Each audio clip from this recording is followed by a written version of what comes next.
I would like to share a little bit of my testimony in my life. You see, God has created us human for His glory. And not everyone wants to serve the Lord. But He has right to our lives. He created us and we are His belonging. So He has program for each one of us. He doesn't want to force any one of us into His service, yet He wants us to choose for Him. Nobody will be in heaven who did not choose to go there. So in heaven, everybody has to choose to go to heaven before he goes there. So God is sending the gospel of today to us so we can accept it, and we can harmonize our lives with His will. Now, I was born into a family of ministers. My grandfather was minister, my father was minister, but when I was only 7, the communist government somehow took him away and we never learned what happened to him. So I was growing in this kind of situation. I was only 7 when father disappeared. My mother was left with 8 children. She could not take proper care of us, and I literally grew up on the street. Now, when you grow on the street, Satan takes advantage of. I was a young boy, as the children, who are on the street even today. Satan takes advantage of them and drags them into all kind of improper things. So I became a gang leader when I was only 10 years old. In those days, I was very arrogant, and I would say even probably demon-possessed. But Lord set me free later. But that time, when I look my life, people were afraid to meet me on the street, and when I was walking with my 2-3 members of my gang on the street, they would rather pass to the other side than to meet me on the street, because you never know what Paul may do, what comes to his head. And so in those days, I was kind of proud of that, how people were afraid of me. But that was all from the devil. And I was no better than those I hated. Those communists I hated because they took my father, but I was not much better than they were because I was also in the service of the enemy. And now, as I grew up, because I was in communist schools, they constantly pumped in us that there is no God up in heaven. And my parents gave me proper teaching that there is God in heaven, yet I was between the two, because there was strong pressure from the materialistic government of ours, a strong pressure on my mind, and I was just a child still. I could not properly think. And I believe that if they went there with the airplane and found no God, then I thought they must be right. And there was a big fight between the darkness and light in my life, between the truth and lies. And I did not know which is the truth and which is the lie. Whether the gospel that came to me from my parents is the truth, or the lies. I did not know that time it was lies, but those theories and teaching of communism, and communism pretend to be progressive. They always thought they are ahead of everybody, ahead of any government in the world, ahead of any philosophy, ahead of any religion. They were wiser, and the whole humanity was working toward communism. That's what they believe. And so they are, with such an assurance, they claim this, that confused young people.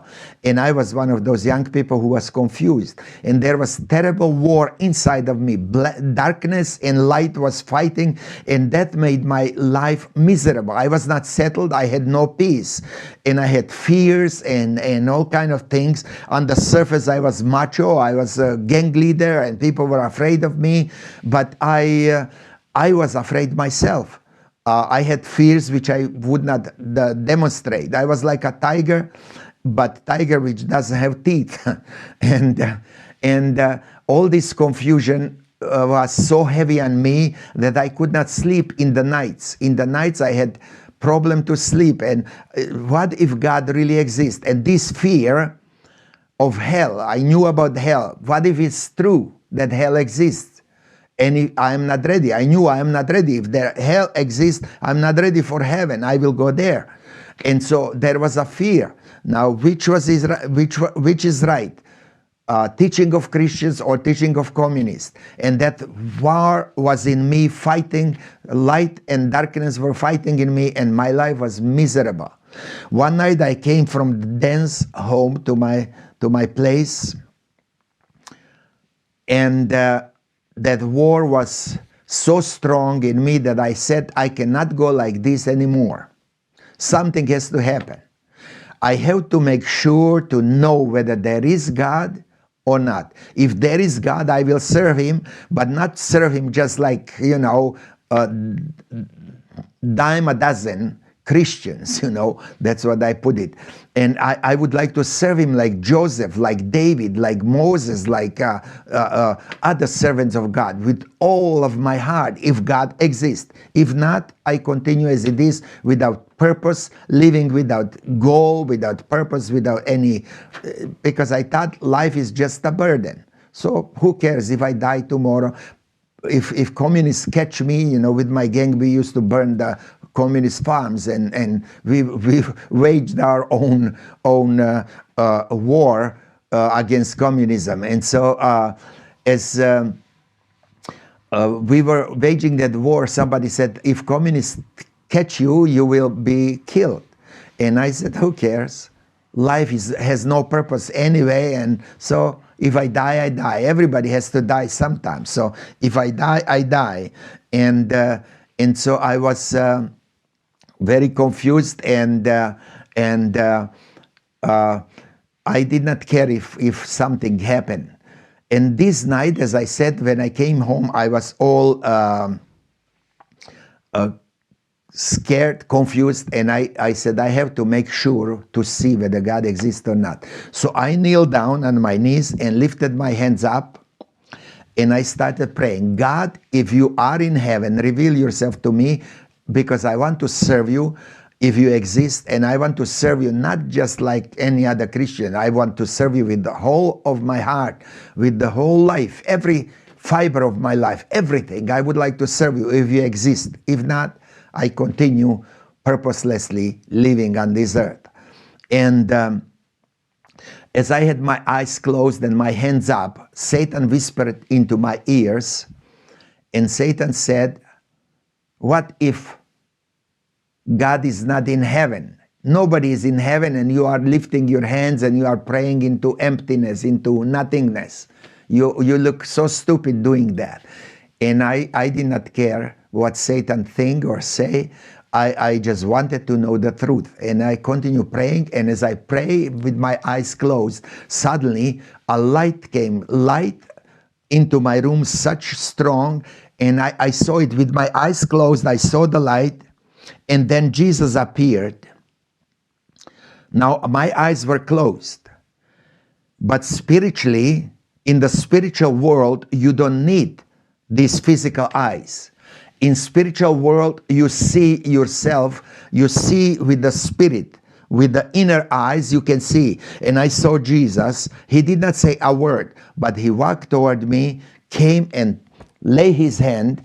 I feel it physically. He lay his hand on my shoulder, and suddenly all the burden, all the pressure of sin, all the fears, all the confusion, all the darkness, in a moment, everything disappeared, and I was totally free. And, now a tiger became a lamb. Suddenly, I was changed in the twinkling of an eye. Some people say, slowly they will leave sin, and slowly they will go into the light from darkness. It happened to me not like that. To me, it happened automatically. In a split second, I was changed. When Jesus touched my shoulder, everything was gone. All life was gone. Fear of communism, fear of death, fear of hell, fear of anything went away, and suddenly I had peace which I cannot describe. You need to experience that peace before you can understand it. There is no words to explain that peace that God gives. And so now when I went to school or anywhere, I was bold, and nobody could tell me there is no God, because I met Jesus personally and I know he existed, and I never waver since then, always standing firm in faith because I met Jesus and I know he exists, and my life was totally changed, and now God is using me. I'm going around the world preaching the gospel to thousands of people. And he used my life in over 90 countries where I carried the gospel of Jesus Christ. And I tell you, he has planned for your life. You who listen to me tonight or today, whatever is there for you when you are listening to these words, I can just tell you, Jesus has a plan for your life and he loves you. You need to cooperate with him. You need to submit to his will and tell him, Lord, if you exist, I want to serve you. And he will come into your life. He will straighten all the problems you may have, and he will set you free from those fears and those setbacks and those hardships and problems. He will set you free. Now I don't want you to get false assurance or false hope that you will have no problem anymore. You will have problem, but you will never bear those problems alone. Jesus will help you in every situation. So it is beautiful life. Come to Jesus. He's calling you today. He loves you. And another thing, before I finish, I did not know God used me even before I knew him. Because of that fear in my heart, I share my fears of hell with my gang. 26 I had in my gang. And I said, what if Christians are right and we are not ready for heaven? Then we have no other place to go but to hell. And the whole gang, and we discussed that daily and so. And I didn't know I'm a missionary already.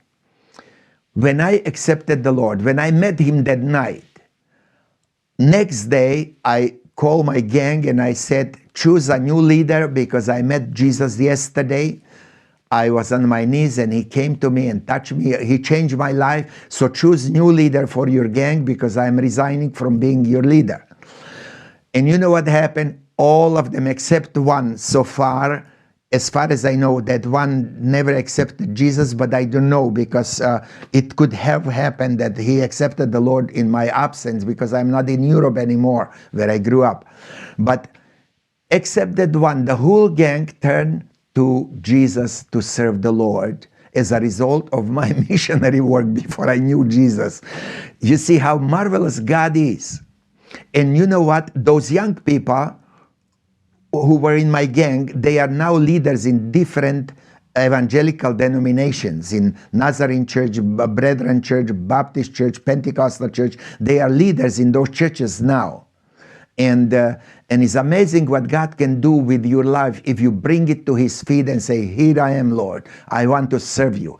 And he's calling you today. Nothing happened by chance, my friend. Even this message which you are listening, that was arrangement of God because he loves you and he arranged you to hear this message because he's calling you right now. He wants you to come to him and accept him into your heart, into your life, and he will change your life totally, and he will make something out of your life. Even if you think you are not capable, not gifted, God knows your ability. He created you and he will use you for his glory. Let's pray.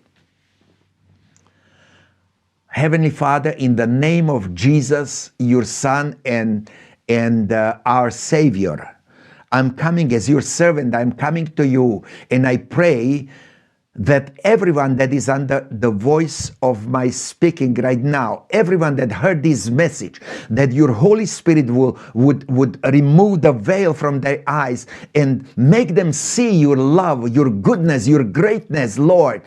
And save those souls if they are not saved. If they are saved, lead them deeper, Lord, because you are God of great things. Hallelujah. Lord, I pray that you bless everyone that heard and do marvelous things in their life. In the name of Jesus, amen.